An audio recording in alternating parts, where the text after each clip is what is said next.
এই তো আমি রেডি হয়ে গেছি, এখন আমি চড়বো। এই তো গাড়িতে চড়ে পড়লাম, লাগা দি দরজাটা। আরে এত জোরে লাগাচ্ছ কেন? গাড়িটা তো কষ্ট পাবে তাই না?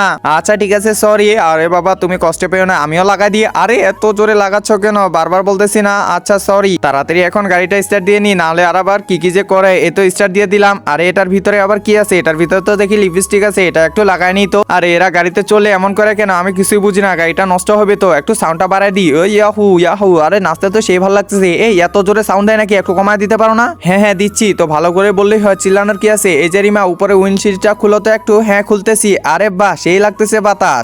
আরে এরা আবার উইন্ডশিল্ডটাও খুললো। এই বন্ধ করে দাও তাড়াতাড়ি বলতেছি। হ্যাঁ এখনই বন্ধ করে দিতেছি। তুমি না সবসময় বেশি বেশি। দাঁড়াও এখানে একটু গাড়িটা ব্রেক দাও তো। হ্যাঁ ঠিক আছে, তাড়াতাড়ি ব্রেকটা দিয়ে দাও। একজন মা কতটা আপন হয়ে থাকে, যার মানেই তাকে জিজ্ঞাসা করে দেখো। তো দেখা যাক বন্ধুরা, এই মায়ের জন্য কে ভিডিওটিতে লাইক এন্ড সাবস্ক্রাইব করে। আর যারা মাকে ভালোবাসো না, তারা ভিডিওটি থেকে দূরে থাকো। হ্যাঁ টাটা, এখন তুমি থাকো এখানে, আমরা যাই। আরে আমাকে রেখে কই যাচ্ছ তোমরা? আমাকে ফালায় যাও না।